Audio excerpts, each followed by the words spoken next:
The calendar that all government and businesses use is known as the Western calendar.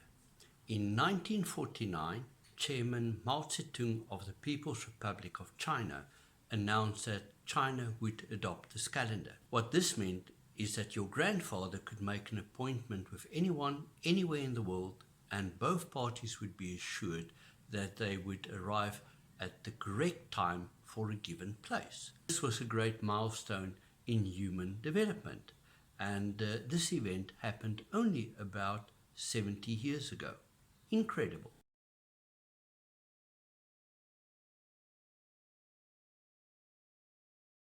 Hello, my name is Chris de Koning and I am fascinated by interesting things.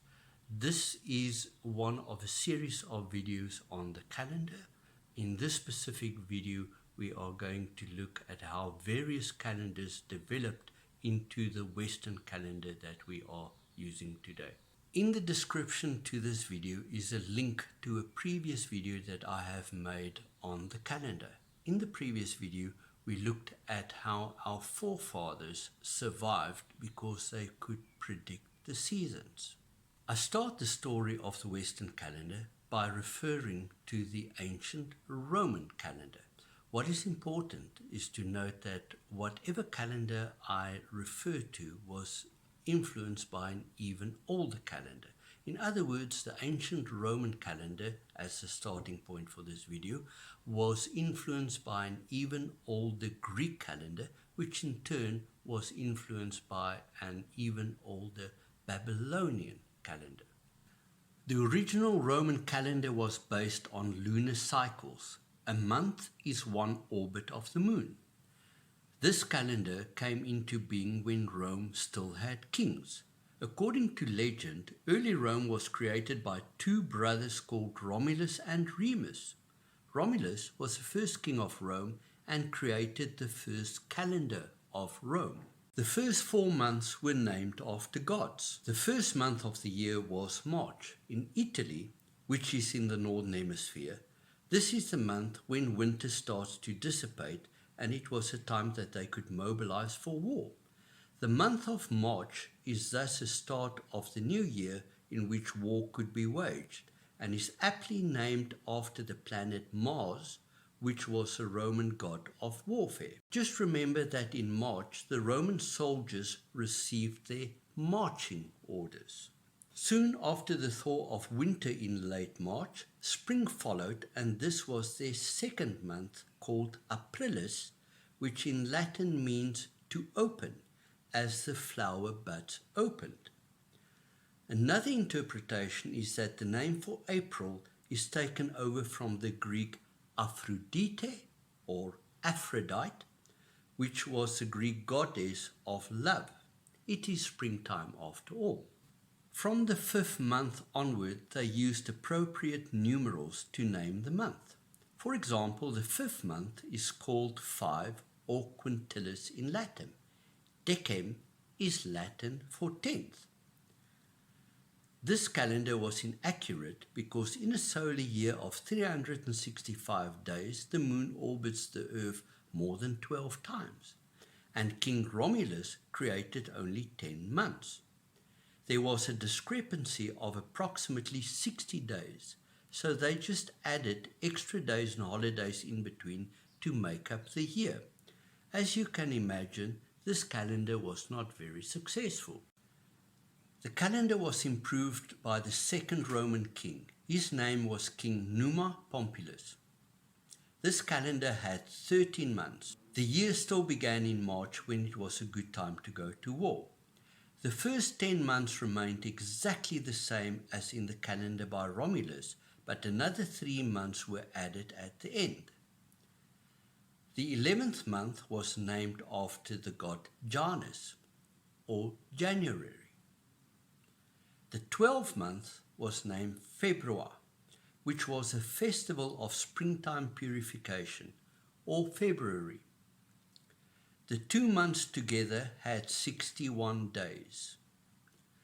A 13th month was introduced called intercalaris, which was anywhere from being non-existent to 27 days long. There were 7 kings before the Romans revolted and created a democracy or republic. A consul or ruler ruled for a year, thus deciding on how long this year should be by misusing the intercalaris month gave considerable power to politicians and priests.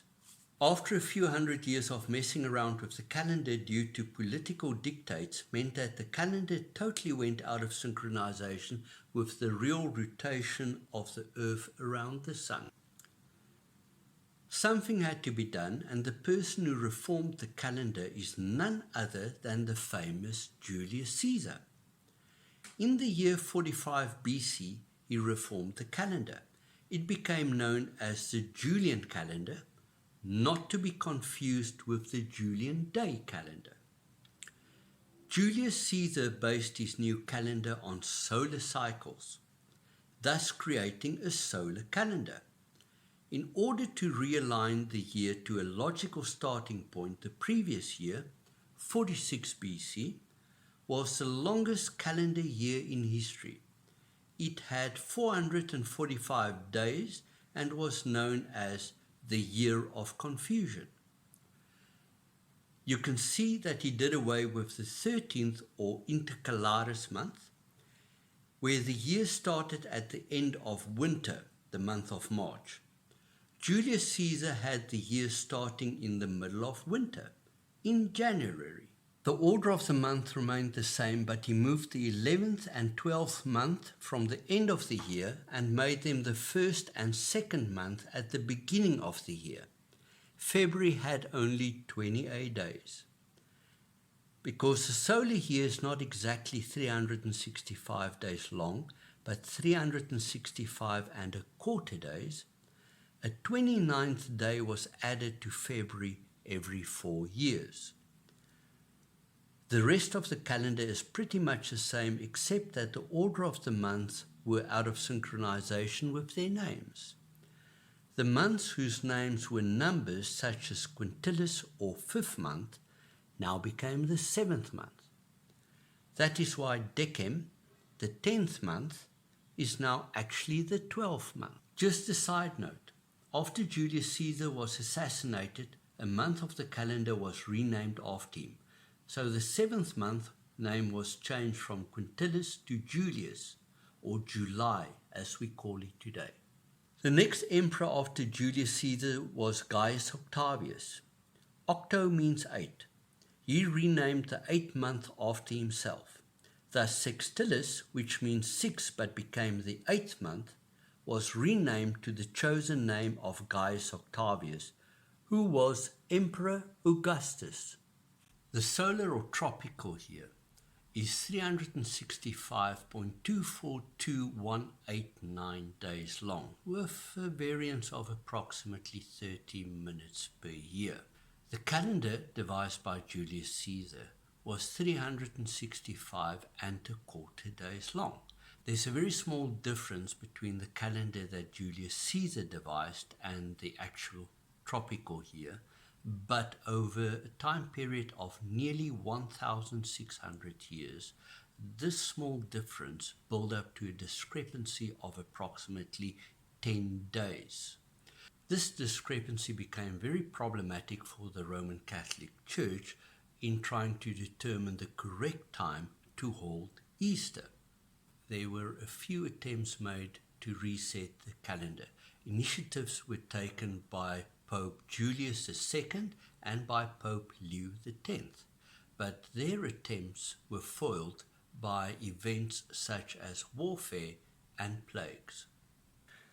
Due to the threat of Protestantism, the Catholic Church convened the Council of Trent. One of the decisions they made was to reform the calendar. Pope Gregory XIII used the Council of Trent to convene a commission to advise him on how to implement a new calendar which required very careful study. The solution they came up with is essentially the calendar as we know it today.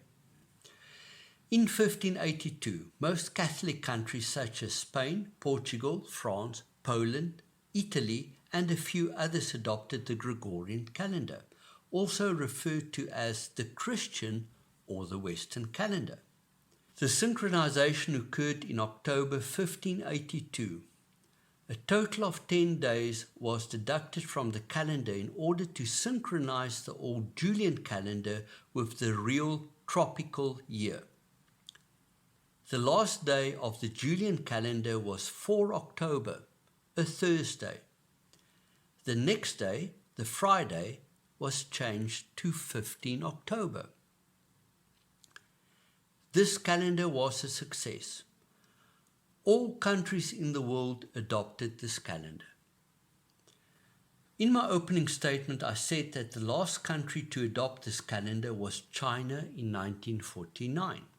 To fill in some details, China adopted this calendar in 1912 but never managed to fully implement it until Chairman Mao Zedong re-embraced it in 1949. Previous to that, the last country to adopt the calendar was Turkey, which adopted the Western calendar in 1926.